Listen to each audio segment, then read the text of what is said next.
Over the years, I've looked at many pieces of camera equipment, none of which have received such traction as this, the Sigma 150 to 600mm lens. You guys absolutely love this lens, and so do I, because not only does this lens get a lot of attention, it also gets some fantastic photos. I've owned this lens for about 3 years, and I've used it on pretty much all of my wildlife photography adventures because the Sigma 150 to 600mm contemporary lens is my main wildlife photography lens. I commonly pair it with the Canon 7D Mark II, which I have here, or my Canon 250D, which I'm filming with, both of which are compatible with this lens. They're both APS-C sensor cameras, meaning they have a 1.6 crop, and this lens works with them. Equally, if you have a full frame camera, this lens will also work with your full frame camera. There is just no crop on a full frame camera, meaning when I'm using this lens, I'm getting the equivalent of about 840mm, I think it is, as opposed to a max of 600. On a full frame, you'd get a max of 600. So that's how I use this lens, and if you want to see me using this lens, go scroll through the videos on my channel because I take this out all the time in all sorts of weather conditions, in all sorts of environments and situations. So go check it out. Today I'm going to talk about the specs of this lens. This lens weighs 1.8 kilograms, which you feel, especially if you're upgrading from a lens like the 75 to 300mm lens from Canon. That kind of lens weighs about 500 grams. This one will weigh significantly more. However, this is pretty much the lightest telephoto lens you can buy for wildlife photography. I've had many people talk to me about this lens and comment about this lens, and the thing that is most commonly critiqued about this lens is the weight. The fact that when they take it out into the field, they struggle to use it because it's so heavy, and as I say, it is a heavy lens. It's a big lens which has a lot of glass in it. However, it is one of the lightest you can get, and the reason for that is because it's built of plastic. This lens has a plastic build. The only metal parts are things like the mount for tripods and the attachments onto the cameras, meaning that it is still fully functional and able to withstand a lot of use. However, the main build is plastic. At first glance, you think, that can't be any good. We don't want a plastic lens, and I would be tempted to agree with you until we go back to it being lightweight. The fact that this is plastic means it's much easier to use, it's not as heavy, and although it might not be able to withstand quite so many blows, it's never been a problem for me. As I say, I've been using this lens very regularly for about 3 years, and if you want proof of that, again, scroll through my channel. I release videos every week. I'm taking this out at least weekly, if not every other day, and it's received a lot of damage from the elements. I've dropped it, it's been hit into branches and dragged through fields, and yet the only visible damage to this lens is a bit of paint that's chipping away on the tripod mount and some watermarks in the focus ring grooves.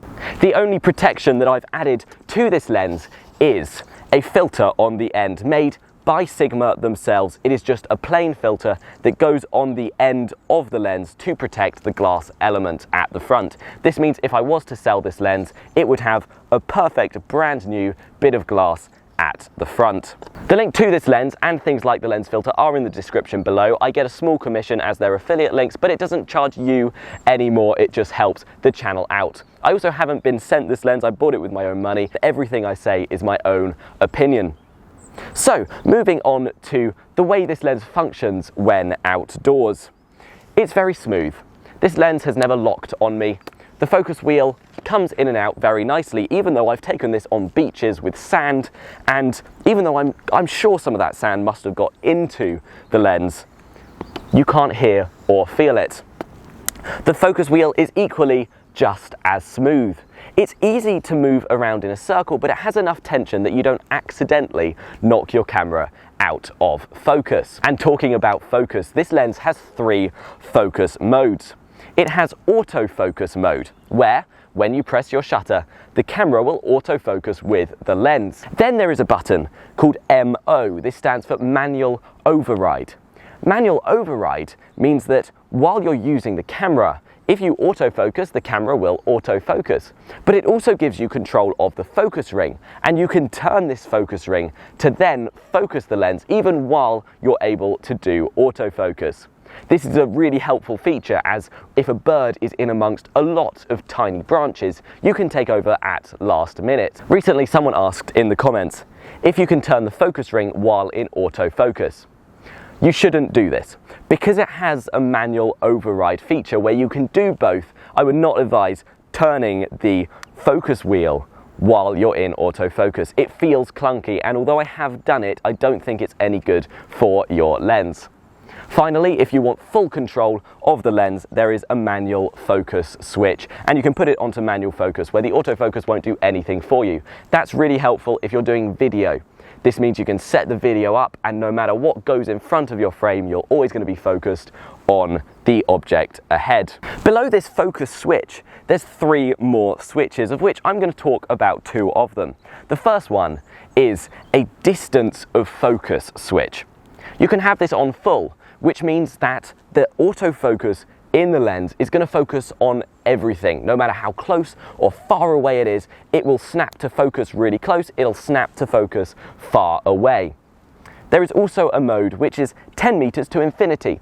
This means that the lens is automatically going to rule out anything closer than 10 meters. The minimum focus, it'll focus at 10 meters away or off into the distance. And finally, and this one's really helpful with wildlife, there is a 2.8 to 10 meter focus mode.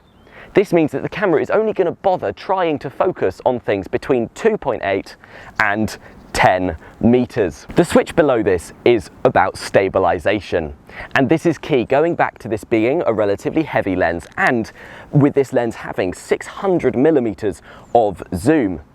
Without stabilization, it would be incredibly shaky and almost unusable. This optical stabilization comes in 3 modes. The first mode is off. This means that you have no stabilization. Your next mode is mode 1, which is general stabilization. This is what I have my lens on 90% of the time. This stabilizes shake up and down and side to side in all directions, giving you a smooth field of view. This works for photos when you're looking through the lens, and it also works for video. But if you're putting your lens on a tripod and doing video, don't use mode 1. It'll try and stabilize it, but obviously on a tripod, your camera is completely still. You'll get these weird jolts in the frame that you don't want. So always make sure if you're on a tripod, you're using it on off, unless you're doing a pan from side to side. If you're panning the lens, you can use stabilization mode 2. This mode allows it to keep smooth from side to side, but doesn't bother with the up and down. There is another switch below about custom modes. You can use some sort of plug from Sigma to program this lens specifically. I have never done that. I think that's a bit fancy. There are videos on YouTube if you want to go and do that. I'm not the person to talk to. I got this lens out the box and started using it day 1, and it's been fantastic. Now, the speed of a lens, especially when doing wildlife photography, is very important, and I'm glad to say this is a fast lens.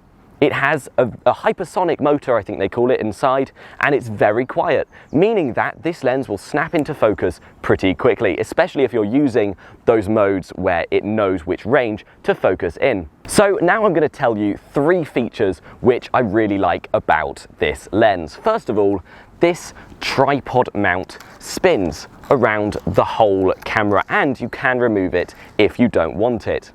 This is really handy because in a camera bag, I want it pointing the side to the longest part of the camera. That allows it to be as compact as possible. When on a tripod, I want it pointing down. But if I'm carrying the camera like a handle, you can attach it pointing upwards, and you can carry your camera with a handle. I mean, isn't that just pretty cool? It's also made of metal, it's nice and secure. The only thing it doesn't do too well is attach to tripod plates.